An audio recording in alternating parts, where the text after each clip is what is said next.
All right, now this segment got Mackenzie a little excited because I told her it was about a shoe guy. Yeah, and I thought I was gonna get some free shoes. Negative. Well, you could. Show us your shoe. You could. There you go. Yeah. I need some higher ones.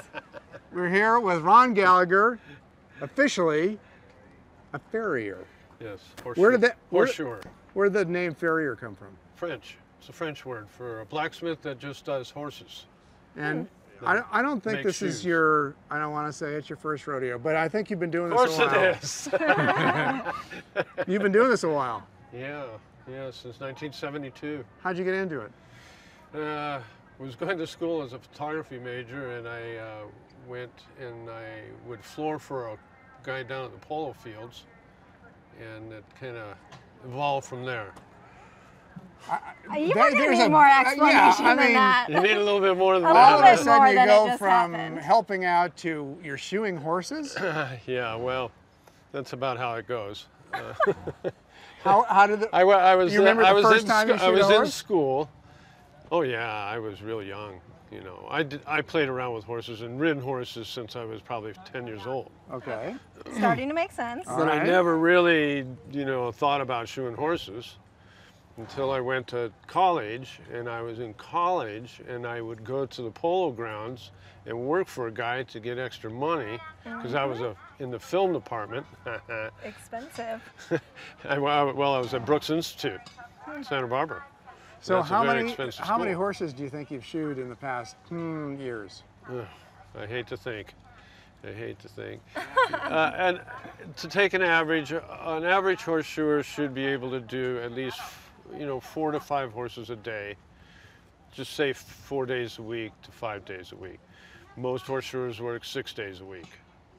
We're that busy most of the time. Horses need to be done every 5 to 6 weeks. Some go a little longer, some go a little shorter. So that's a schedule, and it's a rotating schedule, so you never get off of that. So you Well, never that's get good a job break. Yeah, security. makes it a good job. In a way, yeah. Yeah, it is. Except when you want to go on a vacation. Isn't this a vacation for you, being in Central Oregon at the High Desert Classic? Oh, Besides your yes, working. of course it is. I just don't have the water skis and the lake and the boat. Yeah. Do you travel a lot, though, for your work? I travel to the Bay Area, San Francisco area, Woodside, California, and Napa, Sonoma, California, where I have customers there too, as well. What does it? And they all are here, Oh, up for here the at the showing too. Classic? Yeah. What does it take to be a good horseshoer? What does it take? Strong back, weak mind. What have you learned over the years? To be patient. Most of all, to be patient. I think that's a real asset when you're shoeing a horse. These horses get a little afraid, or they're hesitant to come under your tent or around you, or when you're burning your fire. Being patient with them, moving quietly with them, and kind of reading, picking up on what they're feeling and working with them. And so I think that's the most I've learned. When you're making a shoe, it kind of looks like hard work. You need a little strength to do it, but I always tell people it's all about finesse. It's not about strength.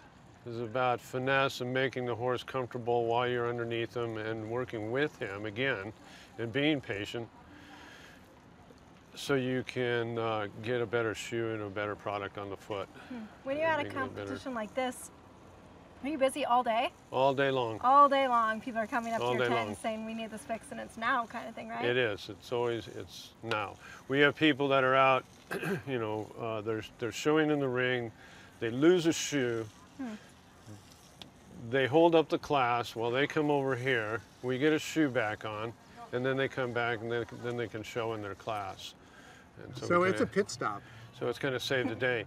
That's only one aspect. There's a lot of horses that come here that aren't prepared for showing on the grass. Really? And what we do, what horses need to show on grass is they have to have a traction device on the shoe. And what that is a drill and tap where we drill the shoe, screw in studs that they can interchange from large to small or whatever, so they don't slip and fall on the grass.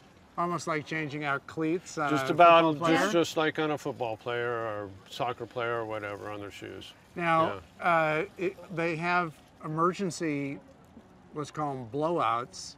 How does that happen? I mean, what's the average length of a horseshoe? Well, an average length of a horseshoe, as far as, you mean... It's life, it's effective life. 6 weeks. You change them out every 6 weeks. Wow. Whether they're look worn out or not, usually they are. Is it all about the traction though? Because before you said that, I was going to ask, what does a horse do without a horseshoe? Because I'm not a horse person, so. Well, a lot of them, horses that aren't shod, and they say go for a trail ride up in the mountains. Now, some can tolerate it, some cannot. I call shoeing a horse a necessary evil. It's not always the best thing for them because you're putting nails in the foot and breaking down the tissue a little bit. But otherwise, if a horse was to go out on a trail ride without shoes, he can become sore, you know, without shoes. Some horses, like I say, can tolerate it. Here at this horse show, you have to have shoes on, special shoes, ones that have clips on the side of the feet, kind of like this. These are called clips, and these are the drill and tap right here, and we drill and tap it, and we countersink the holes so it doesn't abrade over the hole. But to do all of this, why we have the clips on is when you have corks on the foot like that, and the horse plants and he turns to a jump, the shoe can twist. And so these are kind of like stabilizers. Keep that torque on there. And then, of course, when you have your studs on. So you're making Michael Jordans for horses? Yeah. Basically. Yeah. Basically, it's a lot of work into one shoe. Ron, we're gonna wish you well because I think the horses are lining up behind us. Oh yeah. Well, let's hope not. Thank you, man.